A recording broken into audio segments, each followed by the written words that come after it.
Salut à toutes et à tous, bienvenue sur ma chaîne Ciné Série Galaxy, ça me fait plaisir de vous retrouver pour ce nouveau numéro de DCEU, DC Comics Extended Universe. Et cette fois-ci, on passe au troisième film sorti dans l'ordre, Suicide Squad. Le temps décrié et fracassé par la critique, spectateurs et presse, Suicide Squad de David Ayer.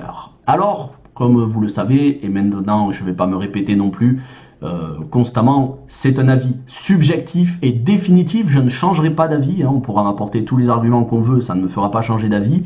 C'est mon avis, je vais vous dire ce que j'en pense. Il y a du positif, il y en a beaucoup, il y a du négatif, il y en a beaucoup aussi, et ensuite je vous donnerai mon avis définitif sur ce film. Alors, j'ai listé les points positifs et négatifs, parce que bon, j'ai pas non plus une mémoire exceptionnelle, je l'ai sous les yeux, et donc je vais vous les commenter. Le premier et le plus gros point positif pour moi, c'est Margot Robbie. Elle est parfaite, elle est irréprochable. Au niveau de son interprétation, au niveau donc de son humour, de sa beauté, elle est très belle Margot Robbie, mais le personnage d'Harley Quinn, il y a quelque chose à la fois de fort et fragile.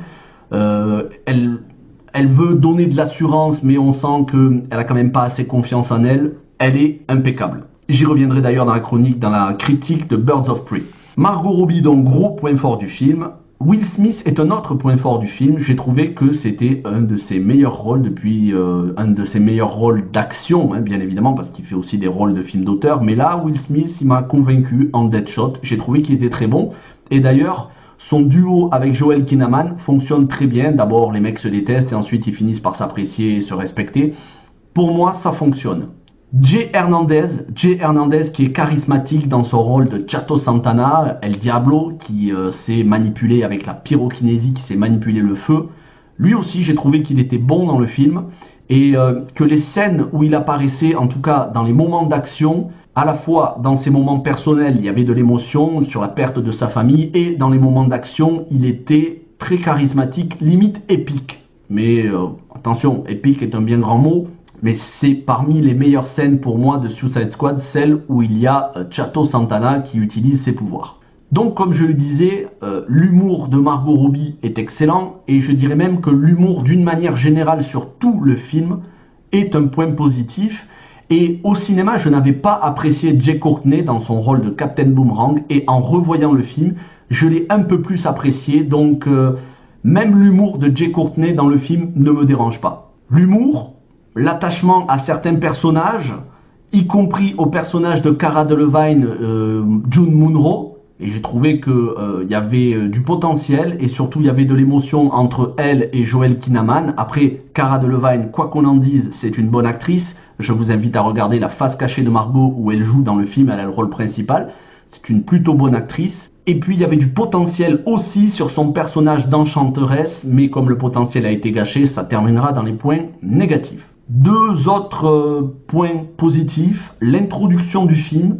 Au final, en fait, je me suis aperçu que l'introduction ne fait qu'une vingtaine de minutes. Et il a été beaucoup reproché au film d'être une énorme introduction de personnages, un passage en revue. Mais en fait, non, ça ne dure que 20 minutes. J'ai regardé, j'ai bien regardé lorsque j'ai visionné le film. Ça dure une vingtaine de minutes et on nous présente tous les personnages. Et ensuite, le scénario se développe. Donc, au final, c'est une bonne chose. C'est bien géré, surtout dans la version longue, puisque moi là je vous parle de la version longue de 2h17. Au final, voilà, sur 2h17, une vingtaine de minutes de présentation de personnages, c'est très bien géré. Et le plus gros point positif en dehors de Margot Robbie, c'est sa bande originale. Vous vous souvenez peut-être sur le live que j'ai fait avec l'ami Cinédis, je vous conseille d'aller revoir ce live. On a passé en revue nos avis personnels, parfois en commun, parfois divergents, sur chaque film du DCEU. J'avais dit que la bande originale était un point positif, je le redis, et je pense et je suis convaincu que tous les morceaux utilisés le sont à bon escient. Ça n'est pas juste pour moi un faire-valoir, chaque morceau a bien été choisi et correspond bien aux situations et aux personnages. On a quand même Kehlani, 21 Pilots, Eminem, Creedence, il me semble qu'on a aussi Bohemian Rhapsody, et d'autres morceaux de musique qui sont juste des pépites à la fois du rap américain, du rock ou d'une manière générale, de super morceaux de musique très entraînants, et j'ai trouvé qu'ils correspondaient parfaitement aux situations. Donc oui, la bande originale pour moi accompagne bien les scènes, ça n'est pas juste un faire-valoir, mais ça nous plonge pour moi dans la mentalité des personnages. Quand on entend par exemple Kelani ou qu'on entend 21 Pilots et qu'on voit les scènes, ça correspond bien à l'état d'esprit des personnages. Donc pour moi, c'est un des plus gros points forts de ce film. Mais malheureusement, il y a des gros points négatifs aussi. Alors, avant de passer au Joker, parce que bon, évidemment que je vais vous parler du Joker, je dirais que il y a certains personnages qui sont totalement inutiles et qui sont maltraités scénaristiquement. Il y a un personnage, je crois, qui s'appelle Slipknot, qui ne sert à rien. C'est Michael, je sais plus comment s'appelle l'acteur, Adam Beach, je crois. Mais je veux pas dire de bêtises. Ce personnage ne sert à rien. Ils le font péter au bout de quelques minutes, puisqu'il a une bombe implantée. Le mec essaye de s'enfuir, ils le font péter en 2 temps 3 mouvements. En gros, tout ça pour ça, ça sert à rien. Ce personnage est inutile. Et un petit peu à l'image de l'Enchanteresse, il a été gâché.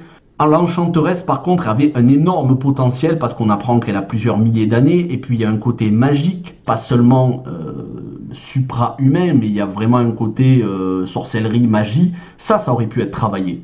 L'Enchanteresse, il y avait beaucoup de potentiel. Et puis, le personnage était assez flippant, même. Malheureusement, ça a été gâché. Surtout avec cette fin où elle et son frère détruisent tout sur leur passage. Donc tout ce qui touche à l'Enchanteresse, c'est un autre point négatif du film. Viola Davis. Viola Davis, pour moi, c'est un point négatif. Et ça, j'avais pas remarqué quand j'étais allé voir le film au cinéma. Elle est antipathique au possible. Alors, probablement voulu.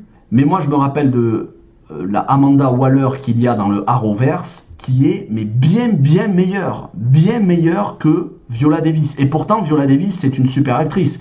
Il suffit de la voir dans Prisoners de Denis Villeneuve, c'est une excellente actrice. Mais là, dans le film, ben moi, je la supporte pas. Je supporte pas ce personnage, je supporte pas la façon dont elle a de jouer. C'est pas du tout...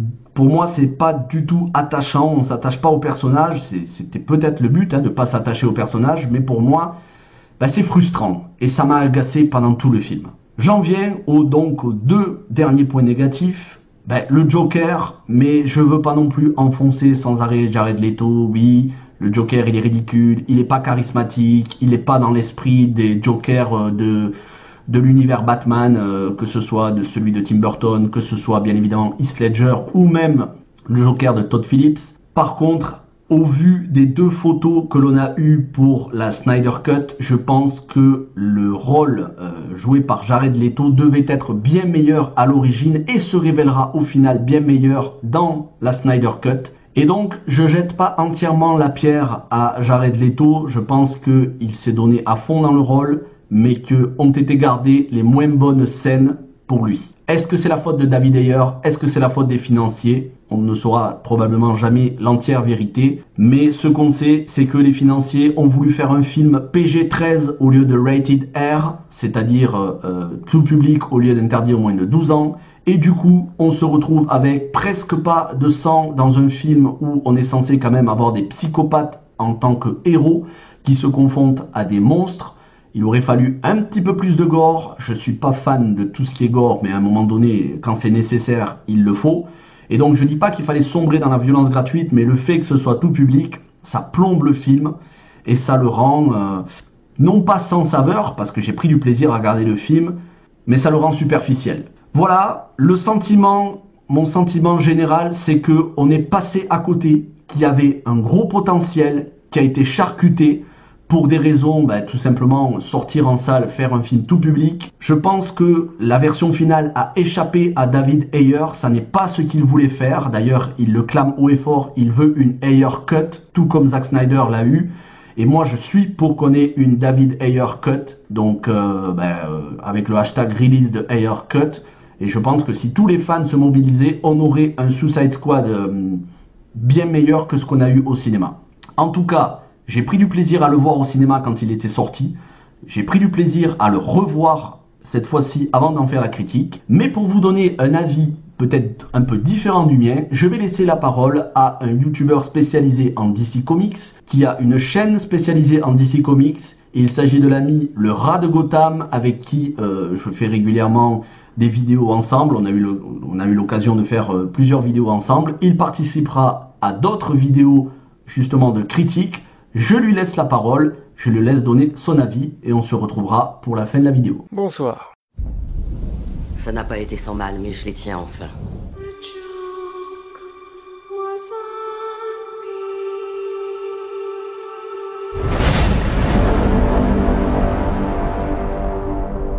Suicide Squad.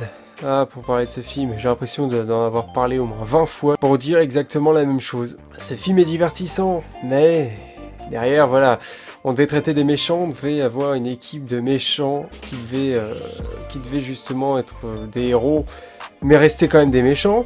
Donc voilà, quand on parle d'Harley Quinn, quand on parle de Deadshot, quand on parle de Killer Croc, on parle de méchants de Batman, on parle de méchants violents, on parle de méchants agressifs.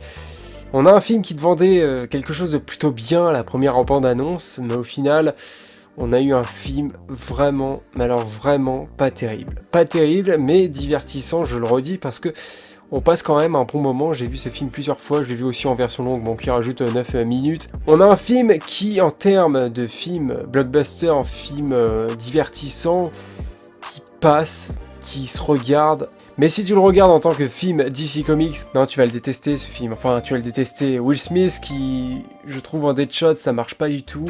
Harley Quinn qui sort du lot, qui est vraiment pas mal, mais qui est encore mieux dans Birds of Prey. Le Joker de Jared Leto, je ne sais pas ce que je dois dire sur ce Joker là, mais voilà, on sait notre avis là-dessus. Bon, tout le monde sait ce que vaut ce Joker, mais bon, hâte de le revoir quand même. Voilà. Lui laisser une deuxième chance, pourquoi pas, à ce bon vieux Jared. Mais bon, dans Suicide Squad, c'était vraiment pas terrible, mais c'est la mise en scène. Il y a un gros manque de développement de personnages. Enfin, il y en a certains qui passent vraiment en second plan, qui sont inintéressants et qu'on s'en fout totalement. Voilà, ce qu'est ce film, c'est qu'on s'en fout. Ça se regarde, c'est divertissant, mais on s'en fout. L'histoire, le scénario, il n'y a rien de terrible. La méchante qui est la sorcière, franchement, on s'en fout. Il y a un gros manque de développement de personnages, c'est n'importe quoi ce film. Enfin voilà, c'est le pire film du DC Extended Universe. Enfin voilà, ce film est une abomination totale, enfin avis personnel évidemment, et voilà.